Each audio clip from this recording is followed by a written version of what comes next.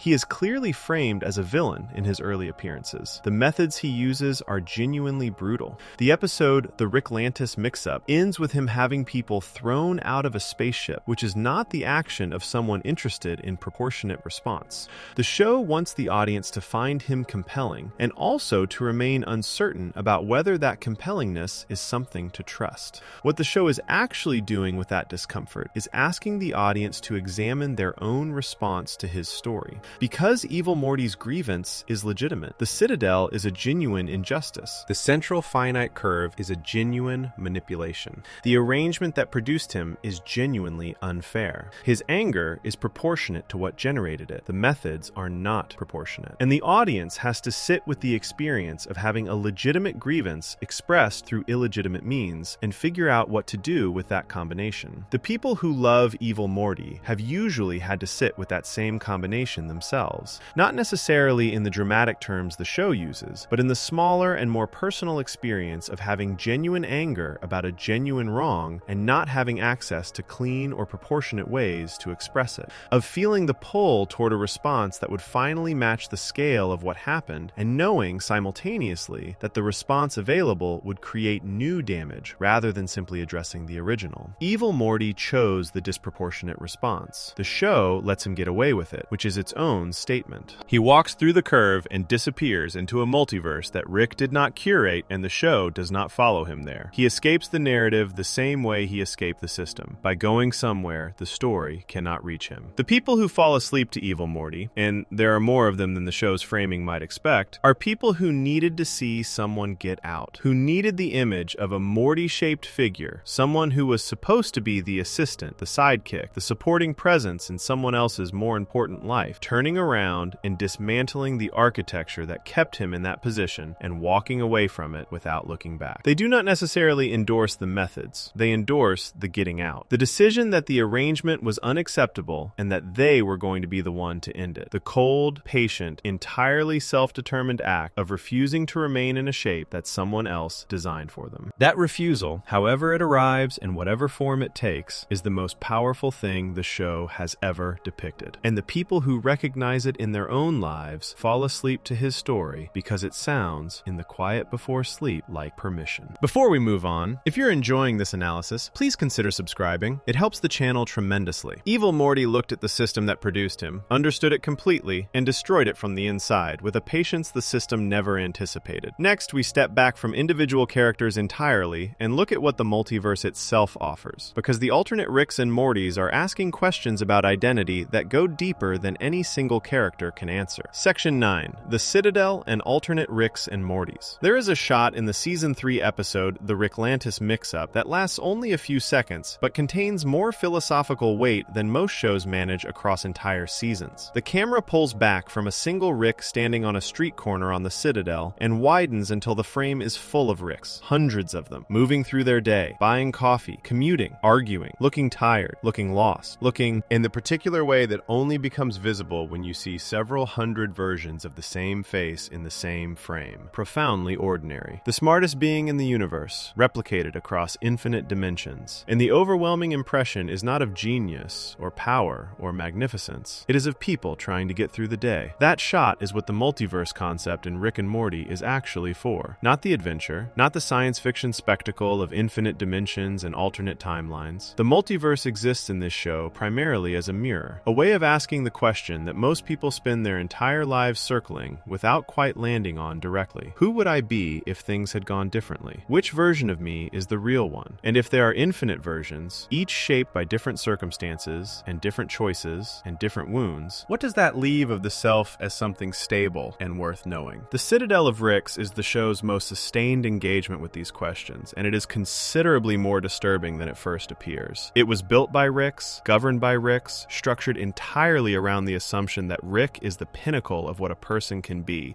and that the appropriate use of a Morty is to support that pinnacle in whatever way the Rick requires. It is, in the most direct terms the show uses, without quite saying it plainly, a society built on the belief that some people matter more than others, and that the hierarchy is natural rather than constructed. The Ricks who built it convinced themselves that their arrangement was simply the rational outcome of their superior intelligence. They did not experience it as a choice. They experienced it as an observation. This is how things are because this is what the evidence suggests they should be. The fact that they designed the evidence, that they built the curve and curated the dimensions and created the conditions that would perpetually confirm their own supremacy is something they managed not to examine, which is, the show quietly notes, not a very intelligent thing to do. The smartest beings in the universe built a system specifically designed to prevent them from having to question themselves, and then they called it reason. The alternate Ricks and Mortys who populate the Citadel and the wider multiverse are the show's way of exploring what identity actually is when you remove the assumption that there is one correct version of a person. The Rick the audience follows, C-137, is distinguished from other Ricks not by his intelligence, they are all equally intelligent, but by his history, by the specific losses he sustained and the specific choices those losses generated, by the version of grief he carries and the particular shape his avoidance of that grief has taken across what the show implies are several hundred years of living. Other Ricks made different choices after equivalent losses. Some of them built the Citadel and chose institutional power over individual chaos. Some of them settled into domesticity and became the kind of Rick who coaches Little League and drinks beer and does not think too often about the portal gun gathering dust in the garage. Some of them went so far into the darkness that they stopped being recognizable as Rick at all. The multiverse contains every possible outcome of every possible Rick, and the show's argument, running underneath the comedy and the adventure, is that none of these outcomes is more essentially Rick than any other. They are all him. The circumstances made the differences. This is an idea that is considerably more destabilizing than it sounds on first encounter. Because if circumstances make the differences, if the version of yourself you ended up being is the product of what happened to you, rather than some essential and unchangeable core identity, then the self is more fragile and more contingent than most people find comfortable to believe. It means the confident, coherent, consistent person you experience yourself as being is partly a story you tell about an accumulation of accidents. It means the version of you that exists is one of many that could have existed. It means that somewhere, in a dimension the show will never visit, there is a version of you who made the other choice, who stayed or left, who spoke or stayed silent, who took the risk or did not. And that version is as real as you are. The people most drawn to the multiverse characters, to the Citadel and the alternate Ricks and Mortys, tend to be people who think about this kind of thing with a frequency and intensity that can be difficult to explain to people who do not, who lie awake sometimes considering the version of their life that would have existed if one thing had gone differently. Not with regret necessarily, not always with longing, sometimes simply with curiosity,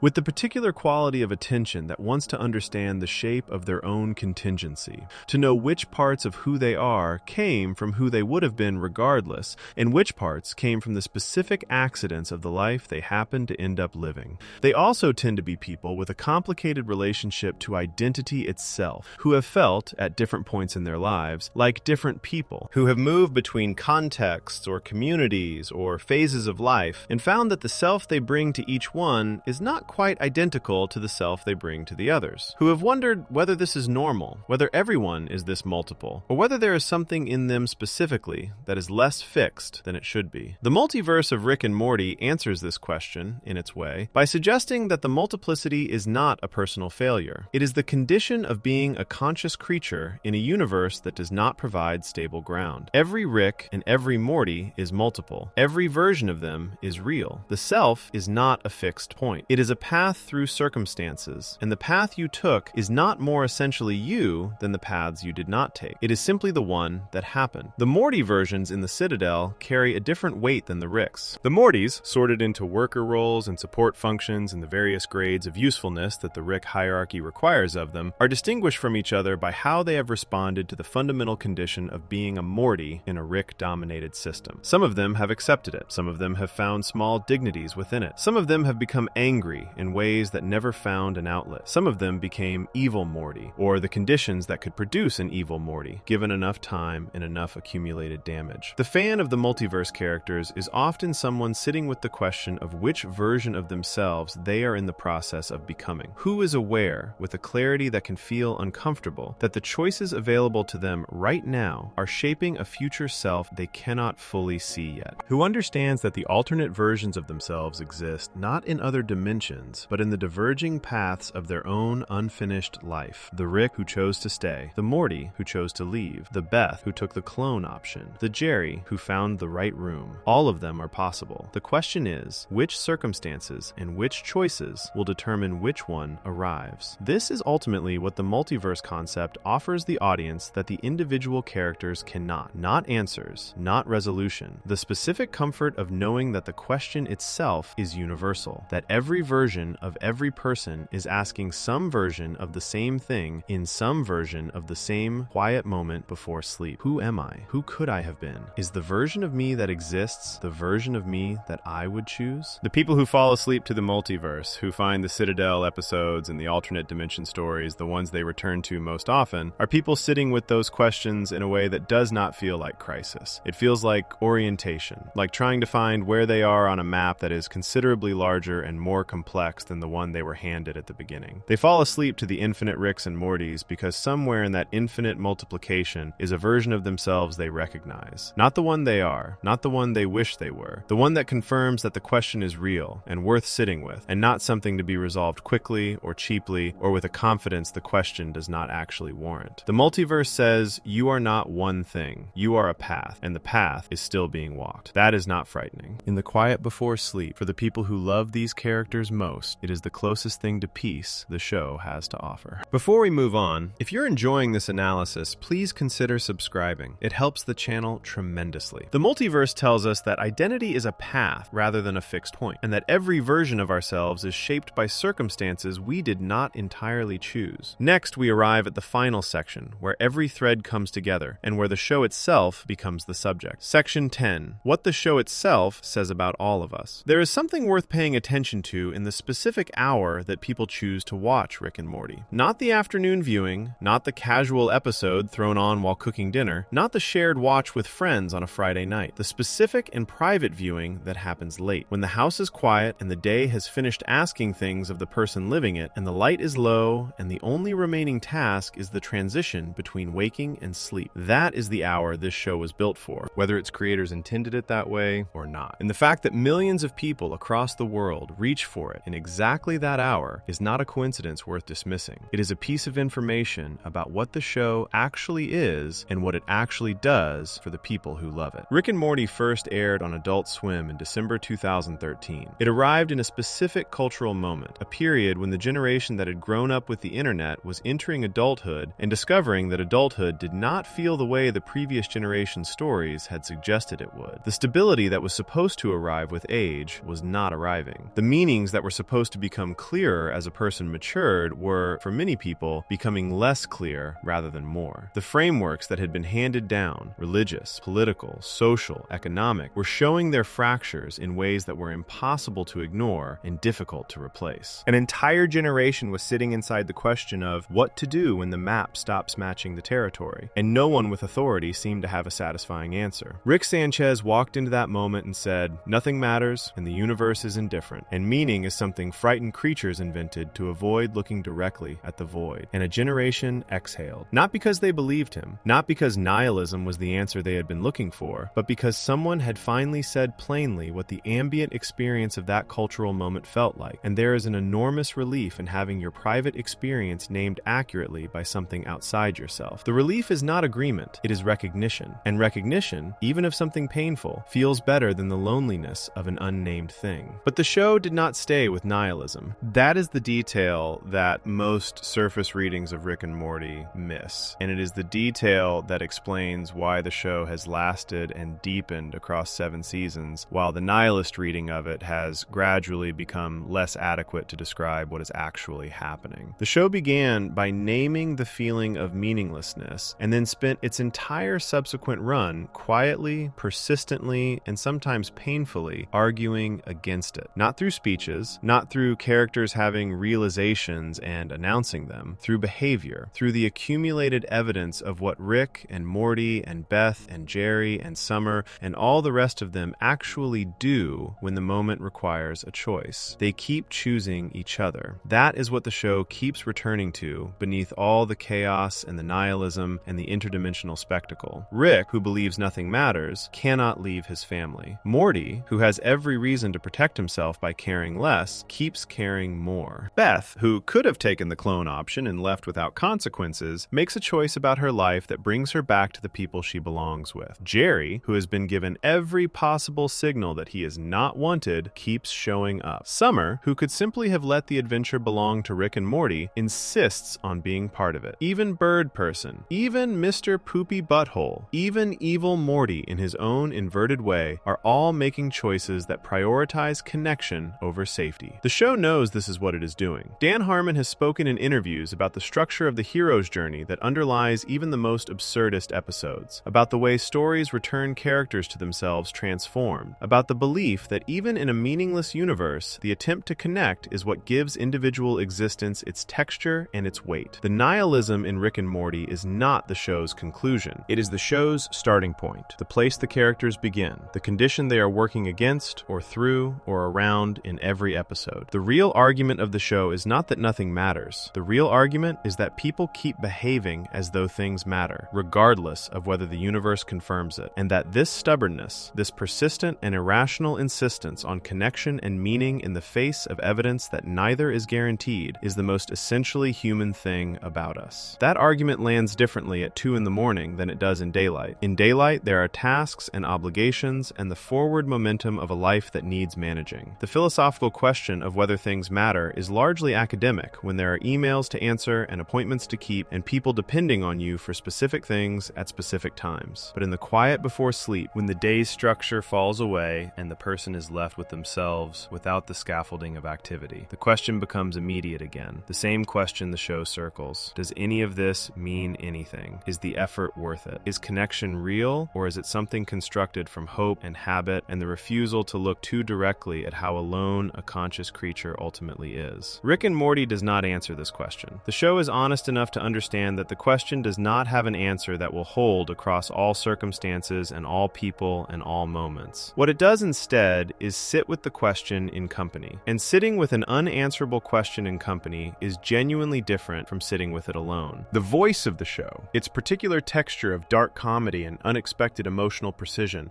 and the way it holds absurdity and genuine feeling in the same frame without letting either cancel the other, functions as a kind of companionship for the person lying in the dark with the unanswerable question. The character you choose in this show is the specific form that companionship takes for you. Rick speaks to the person whose intelligence has become a kind of prison, who thinks too much and feels too carefully, and has built systems to manage the exposure that all that feeling creates. Morty speaks to the person who keeps showing up for a world that does not always show up back, who chooses hope not from naivety, but from a stubborn refusal to become the thing that hurt them. Beth speaks to the person who made grown-up choices before they were ready, and has been managing the weight of those choices ever since, performing capability over a private grief that does not get much airtime. Jerry speaks to the person who wants simple things and has been made to feel small for the simplicity of the wanting. Summer speaks to the person who was written out of the story they were fully present in and decided that was unacceptable. Birdperson speaks to the person who understands loyalty as a serious and costly and finally irreducible commitment. Mr. Poopy Butthole speaks to the person who has found, through experience rather than theory, that uncomplicated warmth is not simple at all, but is in fact the most difficult and most necessary thing a person can offer. Evil Morty speaks to the person who has processed their own anger all the way through to its architectural conclusion and is quietly building the means to change the arrangement they never chose. And the multiverse speaks to the person sitting with the question of which version of themselves they are in the process of becoming. Every one of these characters is a mirror. Every one of them is the show's way of saying, in the specific language of that character's particular wound and particular quality, that the thing you carry is real and recognized and not yours alone. The show cannot fix what the viewer carries. It does not try to. What it does is make the carrying feel less solitary, which is not a small thing. In the the hours when solitude becomes weight rather than rest, having something that knows the shape of what you carry and does not flinch from it is genuinely useful. It is, in the most honest sense of the word, comfort. The generational dimension of this cannot be separated from the rest of it. Rick and Morty arrived for millennials and older Gen Z at the precise moment when the stories that generation had been told about how life works were failing their first serious contact with reality. The idea that effort leads to stability, that stability leads to meaning, that meaning arrives reliably if you do the right things in the right order, was colliding with an economy and a social landscape and a political reality that did not confirm it. The show did not offer an alternative story. It offered something more useful than that. It offered an accurate description of the experience of the story breaking down, wrapped in comedy and spectacle and the particular warmth of characters who are visibly struggling with the same collapse and choosing, in their various broken and beautiful ways, to keep going anyway. That keeping going is what the show ultimately celebrates, without ever quite announcing that it is celebrating anything. Rick keeps going. Morty keeps going. Beth makes a choice and keeps going. Jerry survives the loss of everything he built his identity around and keeps going. Summer refuses to disappear and keeps going. Birdperson comes back from being literally unmade and keeps going. Mr. Poopy Butthole waves at the camera from his rehabilitation chair and keeps going. Even evil Morty keeps going, in his own direction, towards something the show cannot see but has decided to let him reach. The keeping going is not triumphant in this show. It is not accompanied by swelling music or the confident resolution of a character who has figured it out. It is quiet and unsteady, and often accompanied by another drink or another portal or another adventure that is partly genuine and partly avoidance, and partly the only thing available in a universe that does not provide better options. The keeping going looks, most of the time, like ordinary life, like waking up and trying again, like showing up for the people you love even when the showing up costs you things you had not budgeted for, like choosing connection over and over in a universe that does not guarantee connection will hold. There is something the show understands about the relationship between comedy and pain that most television does not quite manage. The jokes in Rick and Morty are not relief valves placed strategically to lighten the emotional load. They are load-bearing. The comedy and the grief exist in the same moment, pressing against each other, and the pressure between them is what generates the particular feeling the show produces that no other animated series has quite replicated. When Rick makes a joke in the middle of something devastating, the joke does not dissolve the devastation. It sits inside it. It makes the devastation survivable without pretending it is anything other than what it is. That is an extraordinarily precise emotional technique, and the show deploys it consistently enough that the audience internalizes it without necessarily being able to name what they are experiencing. This is partly why the show works so well as sleep content. The comedy creates just enough distance from the pain to make the pain approachable. The viewer can sit inside the emotional reality the show is navigating without being overwhelmed by it, because the joke is always there as a handhold,